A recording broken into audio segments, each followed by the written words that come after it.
All right, looks like we're live. Welcome back, Dr. Mike. This is volume 2 of our medical chats. I'm John Bauman from First United Church of Christ, and I'm going to exit out of Facebook because that just made a noise. But anyway, just to recap, how did you think last week went, and anything else that you have to say about just what happened in this past couple weeks? Well, good morning, John. And just again, for the record, today is April 6, 2020, because information does change. And I guess we got together back on March 26th. Yeah, it was longer than a week. Yeah. Shared some information about social distancing and things like that. And I think we're doing a good job as a community. And certainly some things have happened here in Buck since then. Unfortunately, the situation hasn't gotten much better, and I think that's what prompted us to do volume 2, if you will, to see if we can kind of assess what's going on in our community and church, and as well, to see where we're headed and if there's things that we can do to make a difference. Yeah. Well, I just wanted to go over kind of some stuff from last week, just to kind of recap and give people like a good reminder, and it's always good stuff to review. So let me just get everything ready on my end. You're looking very sharp, by the way, Dr. Mike. Well, thank you, and you as well. Well, I don't know about that, but my dog in the back is. She's looking fantastic. There we go. Oh, while we're on the topic of dogs, dogs don't seem to be able to get COVID, which is a good thing.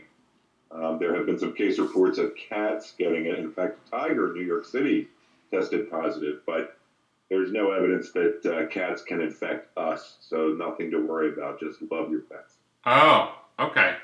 Well, that's good because I heard about the tiger yesterday, and I was like, Allison, no! Yeah, it's certainly not a major factor, and the domestic cat reports have been in Europe. This is not a major thing for us to worry about, and there really is no evidence that they can infect humans. So, Gotcha. All right, well, looks like we're ready for this here. All right, so first of all, the introduction slide. This is volume 2 from First UCC-Quakertown on April 6, 2020. This is one of the slides we reviewed last week, just the power of social distancing. You'll notice here that this is kind of like without anything, and one person affects 2.5 people, and those people going off of the same ratio, in 30 days, 406 people will be infected. That's crazy to think about. So let's talk about, well, maybe you follow the guidelines a little bit, but not really. That'll still be around here, still very good, but not as good as if you really try to follow the guidelines strictly, where one person might infect 0.625 people, and they might infect 2.5 people infected. I thought this was a very good graphic to kind of explain it. and that's the key. The physical distancing it is key. Isolation prevents less exposure, and that's what's going to make a difference, both locally, regionally, statewide, and worldwide for that matter. You have to isolate those that are infected. Yeah. Or potentially. Knock it off. And, we also know that we don't know if we're infected because we could be carrying the virus for up to 14 days and be completely healthy. Right. So I don't know if I'm truly infected, and that's why we're doing this via video chat. Right. Then this graphic I thought was good, just explaining washing hands. So just imagine that this is your hand, and this white powdery stuff or whatever it is dirt. So this is what it looks like without washing anything. And then here's the rinse and shake, which is probably what most people do. Especially men, we're around here, Absolutely. And there's 6 seconds, and you can see there's not basically anything done there.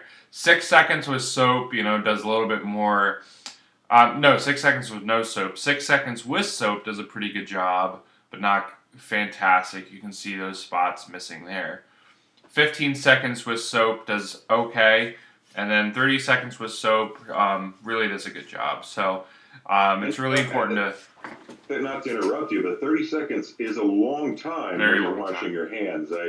Pastor Doug had suggested reciting the Lord's Prayer twice while you're washing your hands.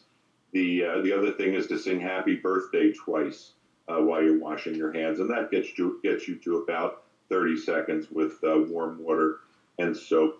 You don't have to use scalding hot water. People think, oh, the hotter the better, and that's not true. Warm water is just as effective as hot water.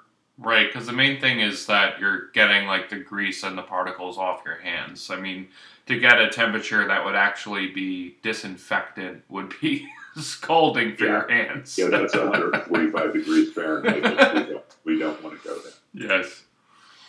All right, so here's a graphic that kind of bleeds into the second here, and this is with protective measures, we're trying to protect our healthcare system capacity. As you as a doctor, you explained this a little bit last time.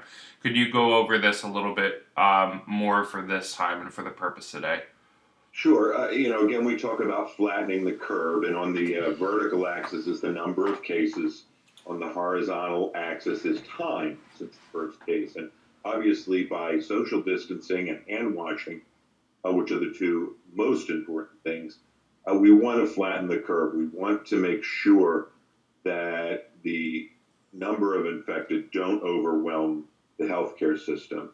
Unfortunately, we're seeing that in hotspots like New York City and in Louisiana, where the highly populated areas have a number of cases that are overwhelming the capacity of the hospitals. Now, fortunately, there are state and federal agencies that have created expansion hospitals and clinics and triage areas. So, there is help there. And the big issue now is ventilators. Those are the breathing machines for people that are critically injured.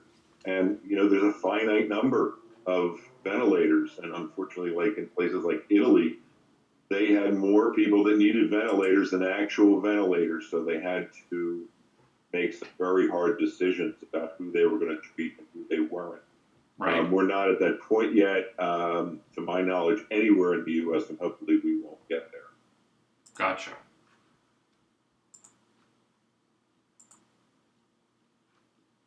Okay. So now moving on, we have a cumulative total number of COVID-19 cases in the United States by report date January 12th, 2020 to April 4th, 2020 at 4 p.m. So this is the latest. Information from the Centers for Disease Control, or the CDC.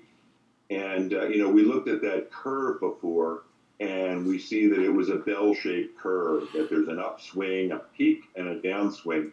And although they'll update this information later today, the CDC, it tends to be a little bit behind because they require the states report data. So they're always a day or two behind. But right. April 3rd is pretty up to date, and you can see we're still in the upswing of the curve with infection rate. So we haven't reached the peak yet. We haven't seen, unfortunately, the worst days for illness and potentially death in the U.S. yet.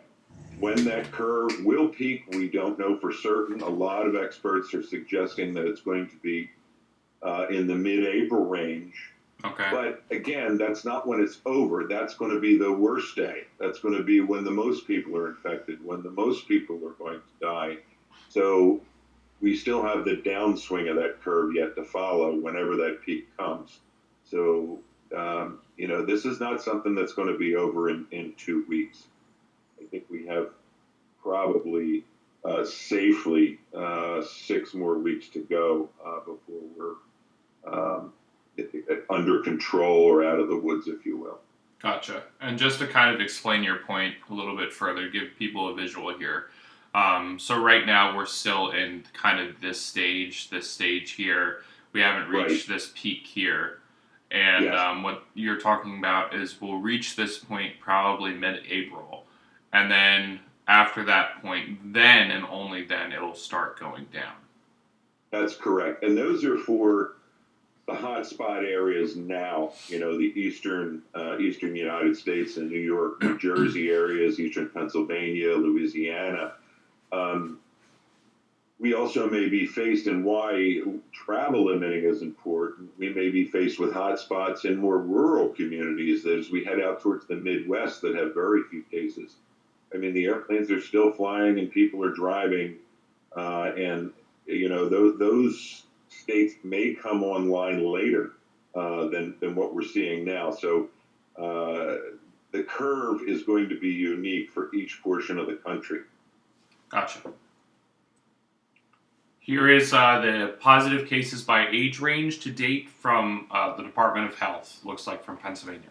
Yes, this is from the Pennsylvania Department of Health, and the reason that I think this is important is that if you look at the ages, most of the cases are less than 65. We see most of the positive COVID cases are, from the 25-year-old to the 64-year-old range. Yeah. And only 20% of the cases are senior citizens. Unfortunately, when you look at the hospitalizations, the 65 plus is half of the hospitalizations. So they tend to require more intensive care and therapy. But I put this up there just that the young are getting infected, they're getting sick, and they're also at risk of dying. So Right. I want to make sure that everybody's aware that this is not just a disease for nursing homes and senior citizens. Yeah, I thought that this graphic was really good because I saw the 25 to 49, which is where I would fall into, and where a lot of my friends are like, "Well, we're not going to get that. That only happens to older people and that kind of thing." But what I see the alarming rate of, no, we're actually in the highest percentage here. We may not be passing away from it or, being hospitalized severely as much, but we can still very much transfer the disease to other people. Absolutely, and there are people in that age range that are dying. So Yeah. yeah, it is it is important that people in that age range are very much aware that they are the most likely to be infected. Right. So here is general guidance for Pennsylvanians. I'll read this and then we can talk about it. All 67 counties in Pennsylvania are under a stay-at-home order through April 30th. Stay home as much as possible. Try to get groceries once per week instead of daily. Freedom of travel remains, but please refrain from non-essential travel. Essential travel includes things like commuting to an essential job, picking up supplies like groceries and medicine, and checking on family and pets in other households. Do not host or attend gatherings. Yeah, I mean, I think this is the governor's statement for Pennsylvania, and I think it's a wonderful statement. There have been, all kinds of interpretations and criticisms of this, but the bottom line is stay home if you don't need to go out. I mean, do meal planning, plan your trips. Don't go out every day. Go out once a week to the grocery store. Go to the grocery store, the pharmacy, etc. Or as we talked about before, pal up with your friends. Do their shopping. Let them do your shopping. So don't go out. Other people say, well, I want to travel. There's so many cases here in Bucks County and Richland Township now that I want to travel out to central Pennsylvania where it seems less likely that I get infected. Probably not a good idea. You could contaminate them. Also, you may already be infected, and the healthcare may not be available to the county that you're traveling to. So, you want to be real careful that non-essential travel, really should be avoided. Again, you don't want to host gatherings. There's just a bad idea. You don't want to get people together that potentially could infect themselves. And I would think that our April 30th may be extended. We'll just have to wait and see. All of these guidelines will be updated as Right. So here is something interesting. It says a bleach solution, 5 tablespoons or 1/3 cup per gallon of water, or 4 teaspoons of bleach per quart. Leave on surface for around a minute. Right. So this is the Center for Disease Control sanitizing solution for COVID. So we don't need necessarily fancy sanitizers, although there are a lot out there, and we'll talk about them later. But you can make this bleach solution at home. It's regular household bleach. You never want to mix bleach with any other chemicals other than water. So that's important to create toxic gas that can kill you. So very careful when mixing bleach. But again, mixing 5 tablespoons or a third of a cup of bleach per gallon of water. And then if you want to make a quart, it's 4 teaspoons. And it's best to make it fresh if you want to clean things. We've heard a lot about COVID being able to exist on surfaces for periods of time, from hours to potentially days. How this affects infectivity is really unknown. It's not a large problem. People are not getting COVID from a pizza box per se. But I think that keeping things clean, if you want to sanitize footwear, if you want to sanitize your cloth mask, which we'll talk about, that's a good way to do it. That will kill COVID. And, for wiping down surfaces, I would not use the bleach solution on yourself in any way. You want to limit your skin contact with bleach solution, obviously, and may even want to wear gloves while using it. But it's a very effective disinfectant otherwise. Good call. Yeah, I don't recommend using bleach on yourself either, or your dog. Allison, or your dog. Knock it off. Oh, she is something else. Hey, knock it off. Don't bark at the squirrels or the birds. You're inside, they're outside, okay? All right, let's get back to the slide. I think we have one more. Here we go. Okay. So here is Surface Solutions. And it has a link here, which I actually, when I pointed the camera at myself, I downloaded that. And this is just a ginormous list. Did you want to kind of explain what this means? Sure, and we can go back to the link so that people can have that. The American Chemistry Council published a list of, I don't know how many are on there, but it's hundreds and it's not a complete list, but it's good, of disinfectant solutions that are effective against COVID. Probably we don't look at our household cleaners much when we use them.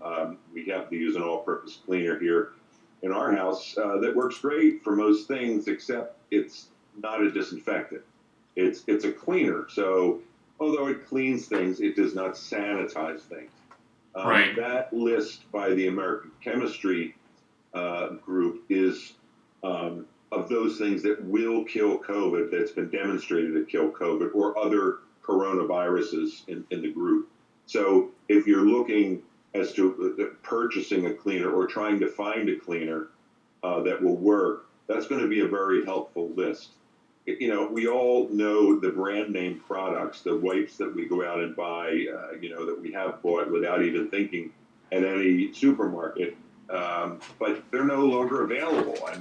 So we're going to have to get innovative, and we're going to have to use, rags and paper towels, and maybe find, things like the bleach solution or other cleaning products on that list that will be effective in disinfecting from COVID. Some of them all of them are for surfaces, not for hands. In wiping down surfaces or boxes or shoes, these will be effective solutions to use. The other thing is that regardless of what you select, more is not better. So make sure that you mix and prepare your solutions exactly as the label states. Pure bleach by itself is not only toxic, but it does not disinfect as well as bleach solution. So more is not better. Ah, okay. The old old male adage of, well, let's put a little bit more in there, is not necessarily true. So, Gotcha. we want to follow the instructions carefully for our safety and for effectiveness. Yeah. And I'll put the link up when we post this, but just to give you an idea, this is kind of this is what that link is, and it's just saying like here are products that will fight these things, will fight COVID, and it's a whole bunch of stuff that you can see, and it gives you the commercially available product name, company, distributor, and you just kind of follow their guidelines, and like Dr. Mike said, and you'll be able to kind of go through. But you just click that link and you'll be able to open that up. And then the last thing that we can talk about here is kind of the, okay, this all sounds like doom and gloom. What could I possibly do to help? Well, again, there's a lot of things. We say, oh, we'll stay at home, but sure, there's a lot of things we can do to help. One of them is to talk to our friends, to communicate with other people. What can I do for you? What do you need? One of the things, and the slide there, is to give blood.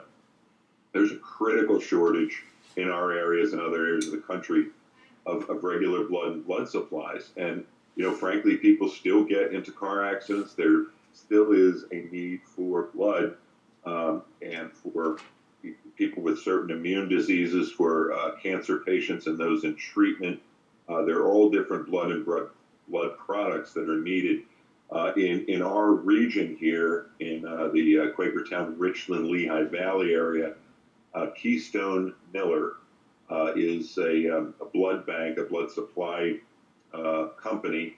They have drawing sites all over the Lehigh Valley, and in fact, they have one in Quakertown as well. The Keystone Miller group has no walk-ins, so all of it is scheduled online. You have to create a little account.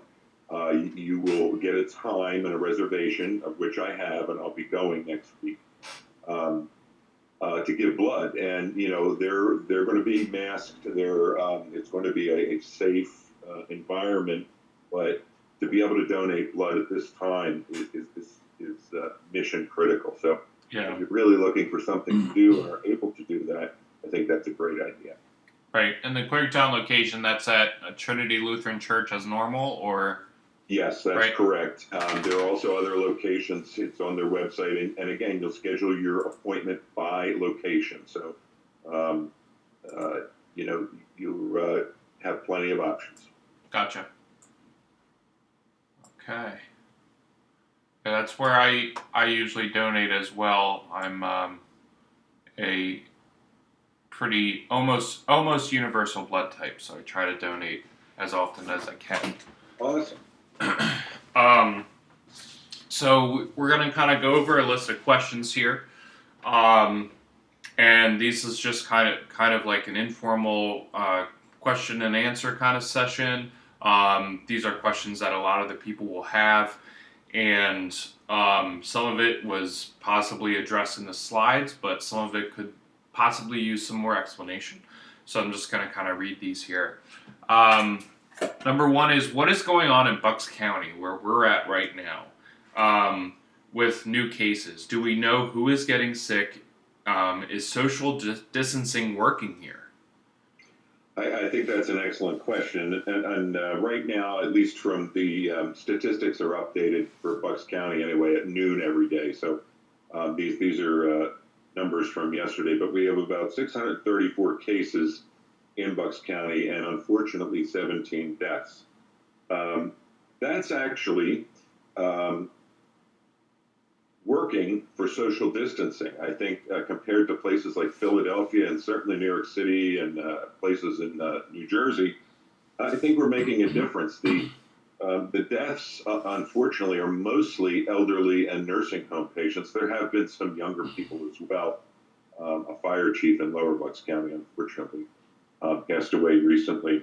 But I do believe that social distancing is working here. If you look at the new cases, and we are having new cases here in Quakertown and Richland Township, again, we're on the upswing of that curve, but of those that are getting infected, the county has noted that these are not people that are sheltering in place and going out to the supermarket once a week. That most of the new cases are people that are out and about in the community, or are required to do so, like first responders and people Right. who are, part of essential businesses that come in contact with other people. So I really think that social distancing is effective for us up here, and I think we're making a big difference in trying to get over that hump, if you will, to the other side of the curve. That's good. Second question, we kind of went over a little bit as far as the safest projection, but a lot of people are asking, when will all of this be over? When can life get back to normal?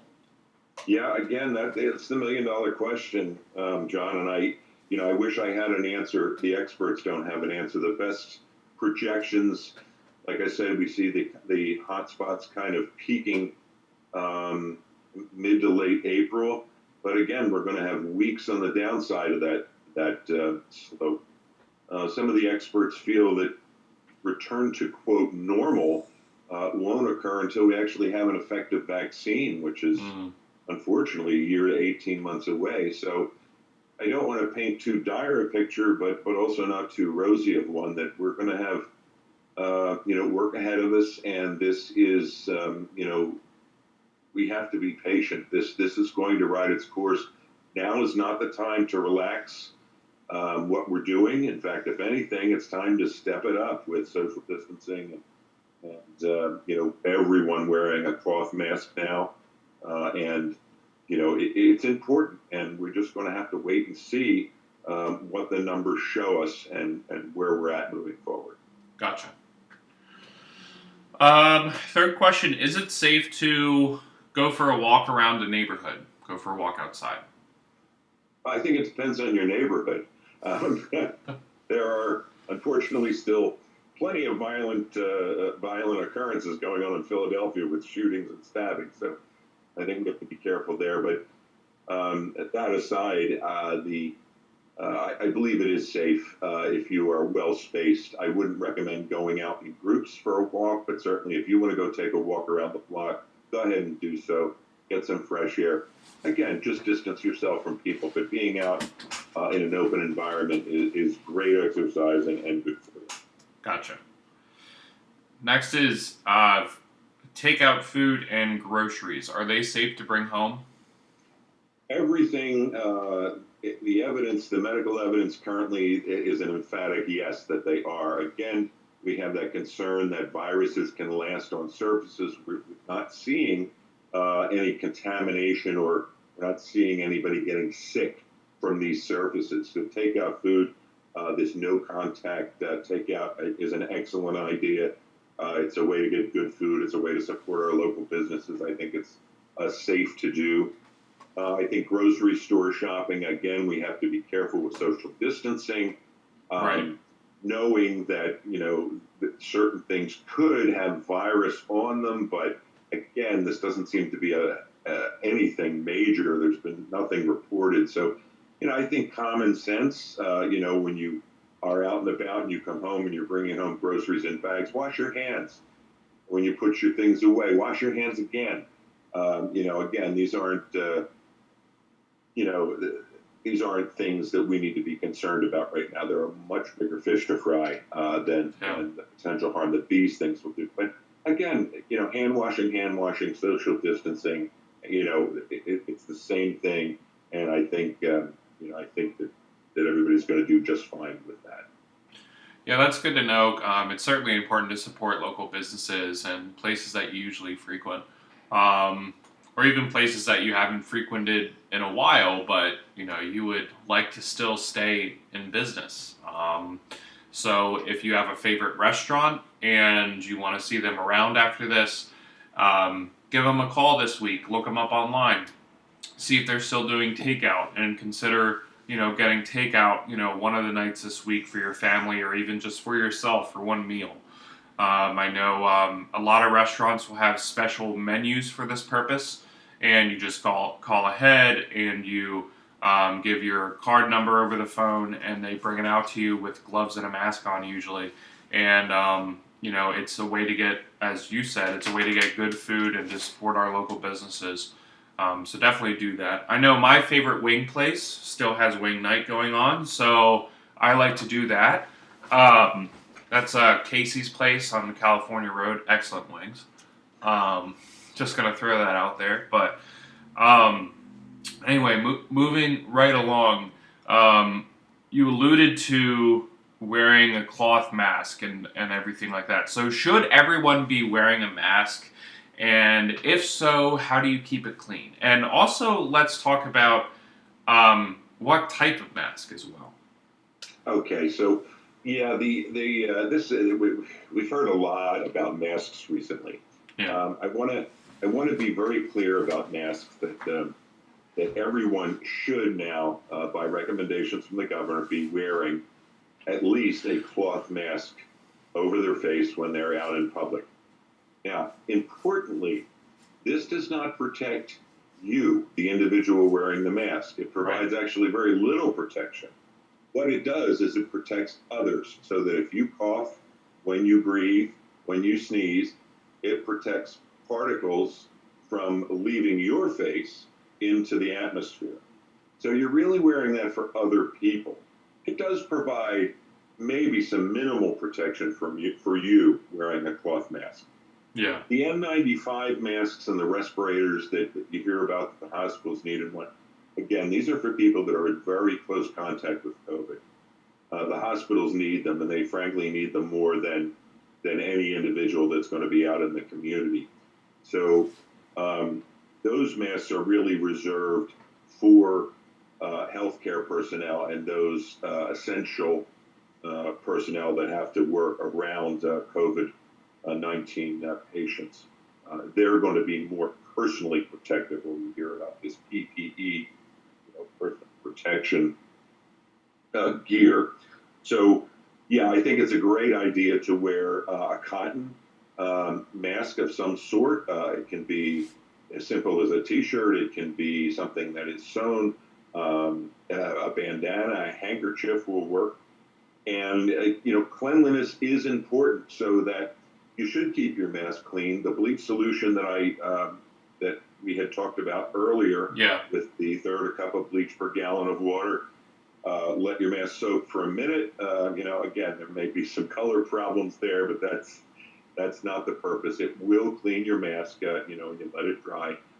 And I think common sense again leads our judgment. If you're somebody who works in a healthcare environment, if you're working in close proximity to others that may have COVID, it's probably a good idea to change your clothing when you get home. Maybe even get a shower. Again, these are small things, but I think these hygiene tips help. I think my worry and the worry with the federal government and other healthcare agencies were in this universal mask recommendation that people are going to somehow think, oh, good, well, now I'm protected. I can put on this cloth mask and go out and be Superman in the community and not have to worry about getting infected. These cloth masks provide very little, if any, personal protection. And the analogy that I like to use, because masks like N95 respirators, they're filters. Any mask is a filter. So if you picture a screen door as the mask, and if I take a handful of gravel and throw it at a screen door, it's going to prevent everything from going through. We're not going to get any rocks on the house. Okay? That's not a virus. So now picture your screen door and I squirt baby powder at the screen. A lot of that gets into the house. Right. Okay?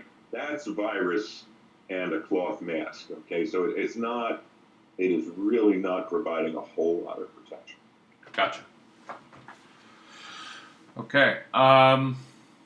And we already talked about clothing. Just when you go out and if you're worried about being infected, wash that. Okay, what about children? Is it safe for children to play together, especially outside? So there's a lot of parents who are dealing with their children who are homebound and getting kind of, cabin fever, and they want to play with their friends, or maybe they don't really understand the extent of the virus. Is it safe for children to play together, especially outside? Well, I think if the children are of the same household and are exposed, to each other anyway, I think it's very safe for them to play in their own yard. Neighborhood kids playing together, I don't think is a good idea because Right. it can be transmitted and they can get sick. So unfortunately, I think we have to be, creative with video solutions, Yeah. with each other, or to tune into your bedtime stories True. at First UCC on YouTube. You want to subscribe to that? There's some great stories there. So there's other things for kids to do, Right. but I think for their safety that they really need to follow the same rules with social distancing. So, Yeah. Um, are women more at risk than men?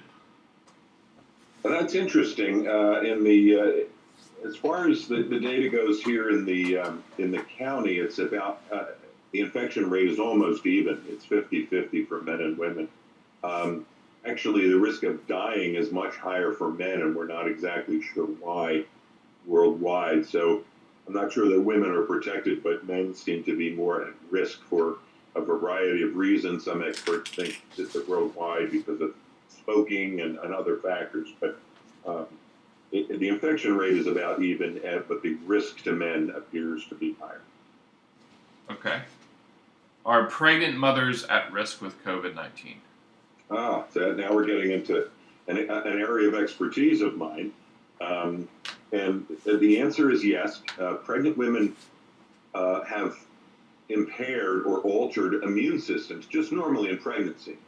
And so there's very little data with pregnant women right now. So what I'm going to say is if you think you're pregnant, if you are pregnant, get in touch with an OBGYN, call a hospital, get plugged in now. And the OBGYNs can share information rapidly with each other. So you want to make sure that you're hooked up ahead of time if you're pregnant or think you're pregnant. Excuse me. The good news is that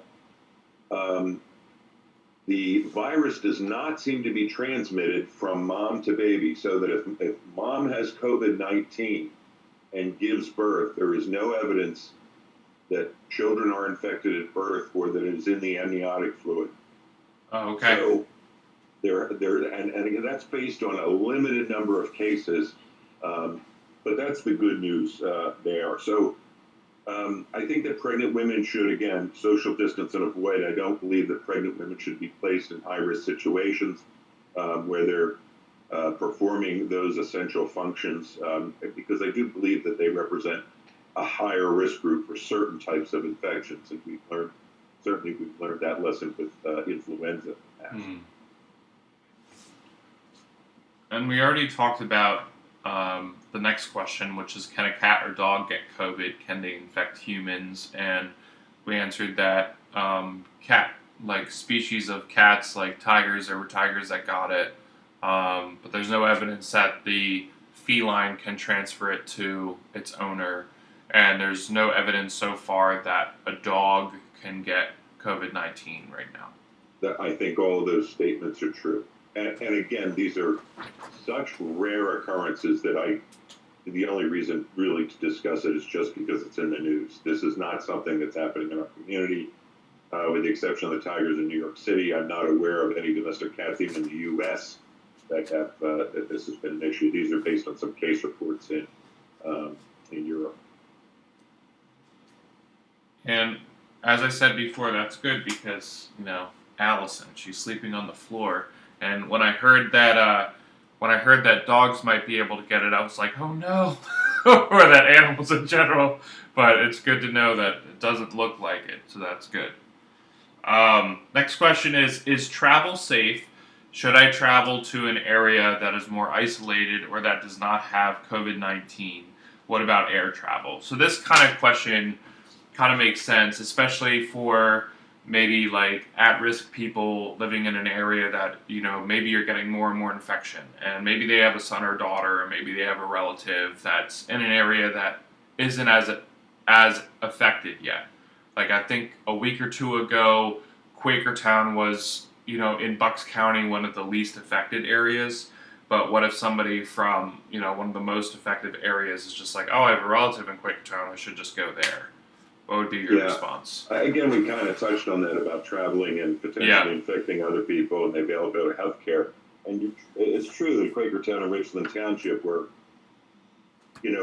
for a while didn't report any cases, but we're now in a moderate risk group here in Richland Township. I mean, we have Yeah. handily 10 to 20 reported cases in Richland alone, based on the last information that I saw. I don't recommend unnecessary travel. The means of travel, whether you're in a bus or an airplane, I mean, you're in an isolated space with other people. I think the risk of transmission there is real, and regardless of how clean they keep facilities, I don't think travel is a great idea. Um, Shelter in place really is the best method right now. If you're safe where you're at, stay there. Um, I don't recommend any unnecessary travel, and nor do the agencies that are following this. Hmm. So, next question is on the amount of cases. It says the U.S. now has the most cases of COVID-19. Parts of Italy and Spain are experiencing horrible situations. Is there reason to expect the same for the United States? That's a good question, and for those that have been following, what has happened in parts of Italy and Spain, the situation there is dire and horrible. Culturally, the way people are spaced, housed, the way people live, there are differences between those areas and areas in the U.S. I don't know that we're going to be any better than those areas in certain hotspots. We're certainly trying. There are lessons learned. It's certainly my hope and prayer that it will never get as bad as it got in certain areas of Italy for New York City. But the bottom line is we don't know. So the best thing we can do is isolate and be as prepared as we possibly can by moving equipment and medical personnel into those areas that are at highest risk. Mm. How can I help this COVID-19 situation? I want to help, but I want to stay at home. But I should stay at home. What can I do? And we kind of talked about that a little bit before and during. We talked about blood donation. Is there anything else that you kind of wanted to add besides just staying at home and doing that kind of thing? Well, I think what certainly First UCC is doing, and certainly other groups that I've heard of. I know there's an Alcoholics Anonymous group that is meeting virtually too. See what you can do as a group. Can you shop for each other? Can you get meals to senior citizens? Um, you know, be creative. I mean, this time is there's plenty you can do. Pick up the phone and talk to somebody. You, John and I, we've shared a couple of things, and put some rubber on the road here with different projects. And Right. I think there's plenty you can do if you're motivated. And the phone and the computer are very powerful tools. And see what your friends need, see what your community needs, see what your church needs, Mm-hmm. and do the best you can to meet those things. Some people are more mobile than others, so those people may be better at going out and actually purchasing things and dropping them off at people's front porches. Uh, you know, there are things to do, and there's things that can be done safely. And I think the more that we put our heads together, and the more that we become part of an organized group moving through this situation, will be of great benefit. Yeah, and kind of going off of that, I'm just going to explain, what my church is doing, and what I've seen some of the other groups doing, and that's just what Dr. Mike had said, which is if we have members who are more homebound and they don't want to go out, we call every member and we ask them, how we ask them a couple questions. We ask them, how are you doing? And that's kind of to gauge kind of like a mental and emotional response. And we ask them like pointed questions of like, well, what is your supply of canned goods like? Like, how much do you have right now? What's your supply of toilet paper? And kind of going off of that. And then they might say, oh, I'm running a little low here, but, I should be able to go out. And if we detect that hesitation, that's kind of a place where we go, well, would you prefer if I do? And then there are other people who just say, from the get go that they would really appreciate help, and that's just as simple as a volunteer from the church or organization going out, picking up their stuff, wearing gloves and a mask, as safe as you can be, making sure that you wash your hands and are hygienic, so that you're not at risk as much as you can of transferring anything from you to them, and kind of going down what they need. Another thing we're doing is these video conferencing, these online video content. Right now, Dr. Mike and I are using 8x8, which is a little bit more user-friendly than Zoom as far as getting newcomers to be able to use it. But you can use anything you want. So, as he said, it's very recommended that you check in with people and remember that it's not just physical needs that people have, it's emotional needs, it's spiritual needs, it's mental needs. I mean, if someone is living by themselves, I'm fortunate to have a roommate, but if someone is living by themselves, then, who do they have to talk to? And it's really important to check in with them. And, that's why I think I said before, I don't like the term social distancing. I like physical distancing. Right. But there's no reason to distance ourselves socially. Right. Reach out and touch someone. There's no reason to be lonely. If you're feeling down, reach out to a friend. Right. That's stay connected. Yeah. And we had talked before, Dr. Mike, you recently had kind of like a family gathering for like an Easter gathering on Zoom, and that was like a wonderful thing. And can you share a little bit about how that went? Yeah, my wife actually put it together. We realized that our Easter plans were not going to happen, so she had set up an online Zoom meeting. So we had people from Pennsylvania, Minnesota, New Jersey, Colorado. The whole family got together, and we were all in video tiles. Most of us had done very little video conferencing. Some had done none. But there we all sat and chatted for, it was over an hour.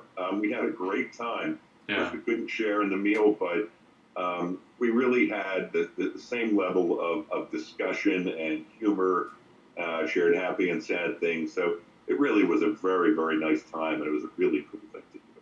Yeah, and that's an awesome solution for your family to consider doing this Easter season. And especially if, like my family, we have a couple different people in different states. So it might be a good idea for us to have an Easter gathering when maybe we wouldn't have them physically with us before, but now we have an opportunity to have them with us through this virtual thing. So look into those things like Zoom or 8x8 or another video conferencing thing, Google Hangouts.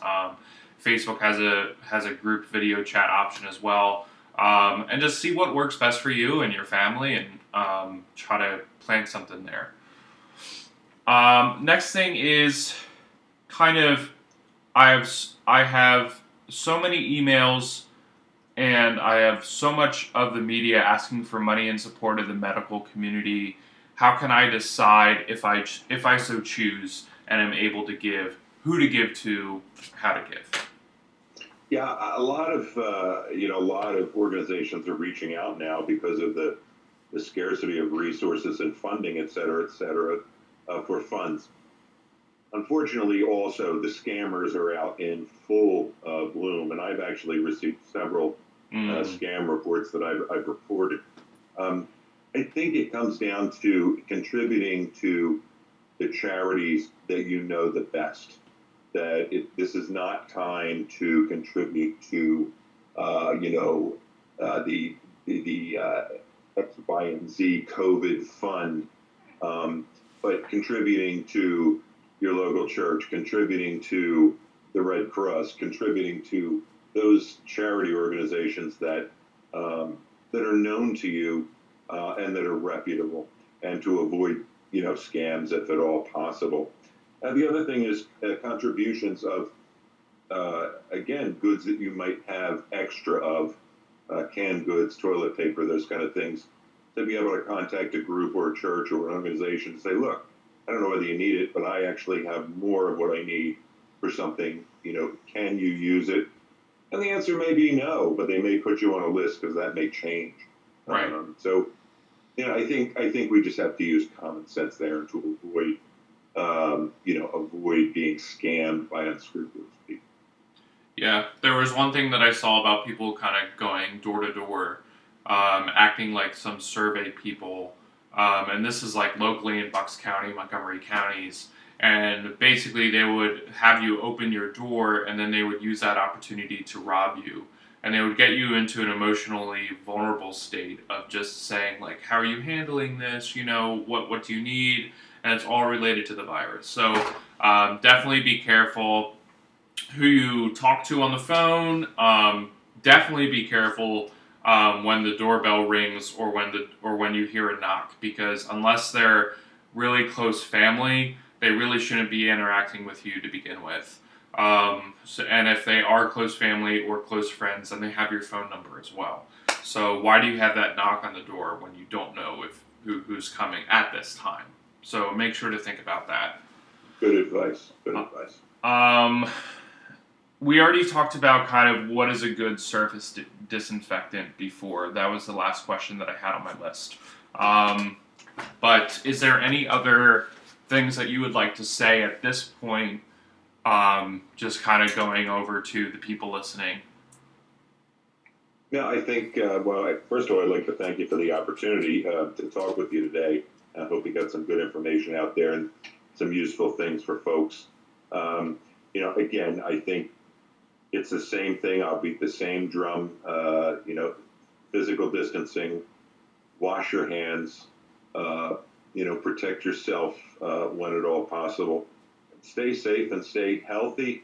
On the other hand, make sure you reach out to your friends, your family, your community as best you can. And we will get through this. It's going to take time, and it's going to take a lot of adaptation, but we will work through this. And should we need to get together again, John, I'd be happy to do that. Yeah, and definitely with the coming weeks and kind of seeing that we're not at the peak yet, I think it would be good to kind of get together again when new information arises, but we'll leave that to when we both feel it's appropriate. But thank you so much for joining me today, Dr. Mike, and thank you for being willing to put together this information to kind of go over and giving us your perspective.